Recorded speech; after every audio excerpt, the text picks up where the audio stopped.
Jabat yang diiringi sama polisi itu juga sembrono ya, sembrono itu menurutku. Ya betul dia mau mengusir semua orang, itu sontoloyo. Halo, assalamualaikum warahmatullahi wabarakatuh. Bertemu lagi dengan saya Firman Panipan.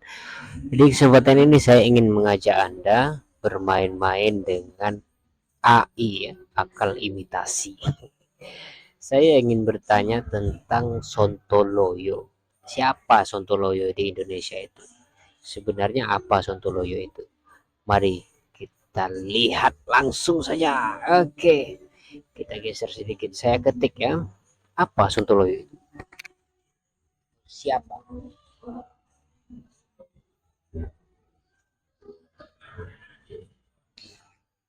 Ayo kita lihat jawaban dari AI. Ya, oke.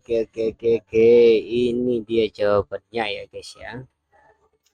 Sabar, kita tunggu. Oke, nanti kita baca bersama. Oke. Jadi, wah, macak serius ini, chat GPT ini. Oke, kita baca. Kata sontoloyo berasal dari bahasa sehari-hari di Indonesia dan sering digunakan sebagai istilah yang mengandung nada ejekan, heran, atau marah. Jadi ada tiga konteks, mengejek, heran, atau marah ya.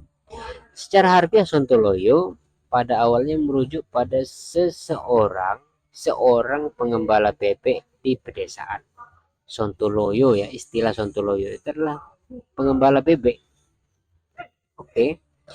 Namun dalam perkembangannya istilah ini menjadi semacam ungkapan yang digunakan untuk menyebut seseorang yang dianggap bodoh, konyol, atau tidak masuk akal.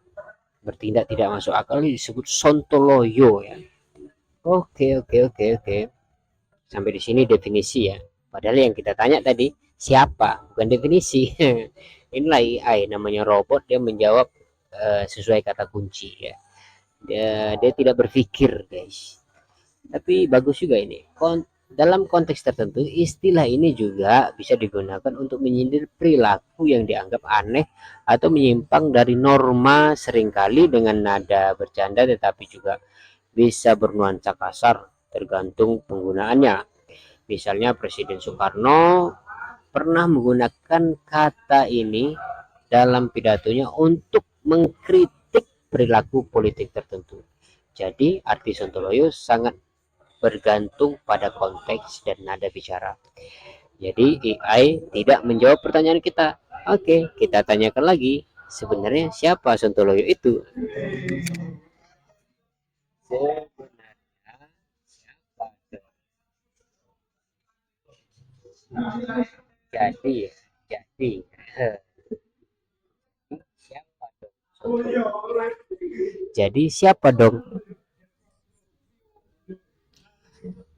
Kalau kamu bertanya siapa Sontoloyo itu sebenarnya tidak mengarah pada seseorang secara spesifik. Oke, istilah ini lebih sering digunakan sebagai ungkapan untuk menggambarkan sifat atau tindakan seseorang yang dianggap aneh, bodoh, atau menyebalkan. Misalkan kalau ada teman yang berbuat konyol, oke.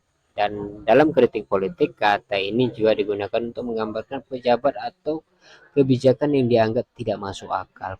Jadi Sontoloyo bukan nama orang. Oke, saya tidak bermaksud itu ya. Kita tanyakan lagi lebih mendalam ya guys ya. Di Indonesia siapa yang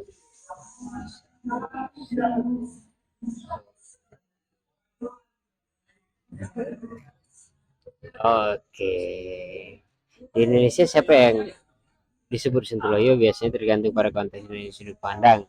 Istilah ini sering digunakan untuk menyindir atau mengejek seseorang yang dianggap bertindak tidak masuk akal, melanggar situasi, bahkan merugikan orang lain. Beberapa contoh yang sering muncul dalam percakapan sehari-hari, politisi atau pejabat yang tidak konsisten ya, ini semuanya adalah sontoloyo.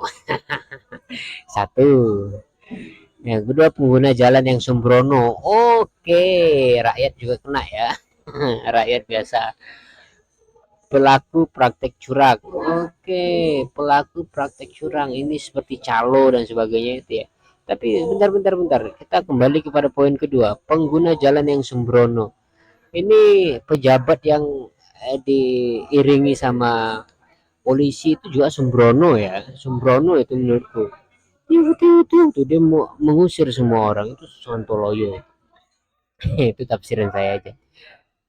Yang keempat ya, orang yang suka cari perhatian negatif.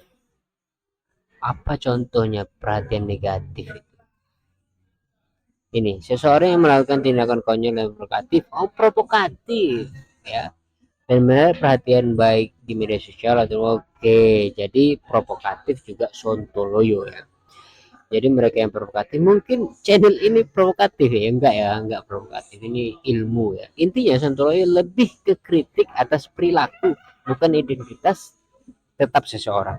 Siapapun yang bertindak sembrono, tidak logis atau merugikan, berpotensi disebut sontoloyo. Jadi begitu guys ya. Jadi sontoloyo itu ada penggunaannya, ada tempatnya yang tepat. Oke guys, terima kasih. Wassalamualaikum.